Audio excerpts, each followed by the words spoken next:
You know what they say about humid August nights in the South? They make your shirt stick to your back like a guilty conscience, and the air hangs so thick you could chew it. August 15th was one of those nights, and it's burned into my memory like a brand on cattle. The kind of night that changes everything, whether you want it to or not. I was sunk into my worn-out lazy boy, the one with the permanent butt groove Clara always nagged me to replace, half watching a mindless baseball game on our ancient TV when I heard the bedroom door slam upstairs. Not just any slam, the kind that rattles picture frames and sends a clear message. Someone's about to drop a bomb on your life. The ceiling fan above me kept its lazy rotation, pushing the thick air around like it was stirring soup. Oblivious.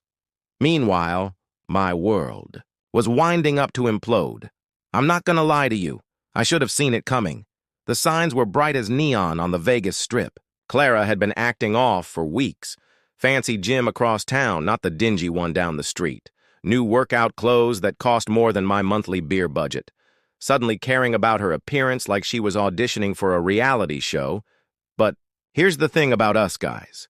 When it comes to reading the writing on the wall, we can be dumber than a box of rocks. We see what we want to see. And I wanted to see my wife of 16 years going through a midlife fitness phase. Boy, was I wrong. Heavy, purposeful footsteps hit the stairs. My stomach dropped like a lead balloon. I thumbed the TV volume down, just in time to see Clara appear at the bottom of the staircase, dragging that old blue suitcase we used for family beach trips. You remember that suitcase, right? The one we bought when Madison was a toddler.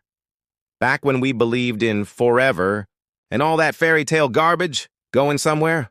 I asked, trying to keep my voice steady, even though my heart was doing the cha-cha in my chest. She didn't answer. She just stood in our living room like she was seeing it for the first time, or the last. Her eyes drifted over family photos. Kids' artwork stuck to the fridge with those stupid magnets, the little chaos of a life we built. It felt like she was already gone. Her body just needed to catch up. That's when little Oliver toddled down the stairs in his dinosaur pajamas. The ones with the T-Rex half worn off from too many wash cycles. 4 years old and already smarter than his old man. One look at that suitcase and he knew. Kids have radar for disaster. We lose it somewhere along the way, probably around the time we start believing the world owes us something. "Mommy, don't go," he whimpered, wrapping his tiny arms around her hip like a life preserver. His voice cracked on "go," and I swear that sound could have split granite. But Clara stared at everything except her boy, the ceiling fan, the TV, that dumb hang-in-there calendar with the cat dangling from a branch. Anywhere but the kid who needed her. Silence stretched between us like a rubber band about to snap. The only sounds were the whir of the ancient fan, the distant hum of the neighbor's AC working overtime, and Oliver's soft sniffles as his world rearranged itself without his consent. Finally, Clara looked at me, not at Oliver, and dropped. The knockout punch with the emotion of someone ordering fast food. "I can't do this anymore, David. I need something different. Something different, not someone. Something. Like our family was a brand of cereal she got tired of eating." Wanted to ask what this was. Mortgage payments? Soccer practices? Family dinners where we actually talked? Saturday pancakes? Oliver crawling into our bed during thunderstorms? What part of brick by brick, laugh by laugh was so unbearable? But I already knew. You probably do too. Something different had a name, a face, and a membership at the same overpriced gym where my wife had been finding herself for 3 months. Marcus, divorced dad, biceps bigger than my head, smile that probably worked on desperate, housewives, BMW driver, hair gel enthusiast. The kind of guy who tells you that you deserve better and forgets to mention better. Doesn't come with 4 kids and 17 years of baggage. Clara finally looked down at Oliver for a split second, like the floor was hot. "Mommy, has to go now, baby," she whispered. She tried to peel his fingers off her jeans, but he held tighter. White knuckles, 4 years old and already fighting harder for his family than his mother ever would. "When are you coming back?" he asked. Hope wrapped in a little boy's voice, enough to make a grown man cry. I tried not to. She didn't answer. She just kept untangling herself from her son while I stood there like an idiot, holding the TV remote like it was a weapon. What was I supposed to do? Beg? Promise to change? Threaten her credit cards? None of it mattered. This wasn't about us anymore. It was about her and the midlife fantasy she'd bought into. She freed herself, walked to the front door, and never looked back. Not at the photos. Not at the handprints from school. Not at the life she was abandoning like yesterday's newspaper. Her heels clicked on the hardwood floors I installed one summer while she complained about the noise. Each step sounded like a countdown. The door squeaked, a sound I'd been meaning to fix for months. And then she was gone. 17 years of marriage, 4 kids, a mortgage, inside jokes, Christmas mornings, late-night talks. Reduced to a car engine turning over and taillights disappearing down Maple Street. Oliver stood in the doorway in those dinosaur pajamas, watching his mother drive to her new life. Humid night air rushed in with the smell of summer rain and a chorus of crickets. Underneath it all, the fading scent of her expensive perfume, the kind that cost more than our electric bill. I closed the door and locked it. I don't know why. Maybe to lock her out, or lock us in. Oliver looked up at me, with big brown eyes, Clara's eyes, and asked the question that haunted our house for years. "Is Mommy coming back, Daddy?" How do you answer that? How do you tell a 4-year-old that sometimes mommies choose to play house somewhere else? That sometimes people throw away good things because the grass looks greener? That sometimes, forever, is just too long? I picked up my boy, small and warm against my chest, and carried him upstairs, because that's what dads do. We pick up the pieces. We tell stories. We check for monsters under the bed, pretending our own hearts aren't breaking. What I didn't know that night was this. It was just the beginning. The real story wasn't the night she left. It was everything after. How 4 kids and 1 shell-shocked dad built a life from the rubble. So buckle up.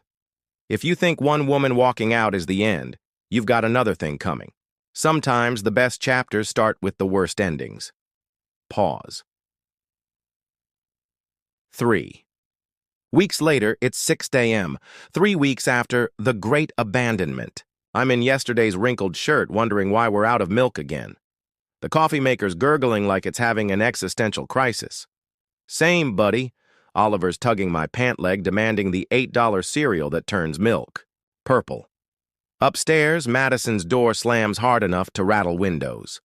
My 15-year-old had turned into a ghost, all black clothes, death stares, music so loud the neighbors 3 streets over knew every lyric. I knocked 100 times. "Madison, honey, let's talk." Nothing. "Maddie, I know you're hurting." Crickets. Translation. "Go away, old man." If Madison was the ghost, Lucas was the tornado. 13. Always a scrapper. After Clara left, he turned into a one-man wrecking crew. The school called so often I considered forwarding them my work line. "Mr. Henderson, another fight." Mr. Henderson, he told his math teacher where to shove the homework. Every day was roulette, principal or nurse, scraped knuckles. Or Black Eye, Noah, 9, my gentle soul, started wetting the bed again. He'd wake up ashamed, stripping sheets at 2 a.m. like a tiny, guilty criminal. I'd find him crying over Spider-Man sheets while the washer chugged. "It's okay, buddy," I'd say, crouching down while my back complained. "Accidents happen." "I'm too old for accidents, Dad." How do you explain that when your world explodes, your body sometimes forgets old rules? And Oliver, 4 years old, ray of sunshine. Every morning. "Is Mommy coming back today, Daddy?" Not today, buddy. Because what was I supposed to say? That she was off finding herself with Marcus while her real family figured out how to survive without her? Mornings were a sadistic obstacle course.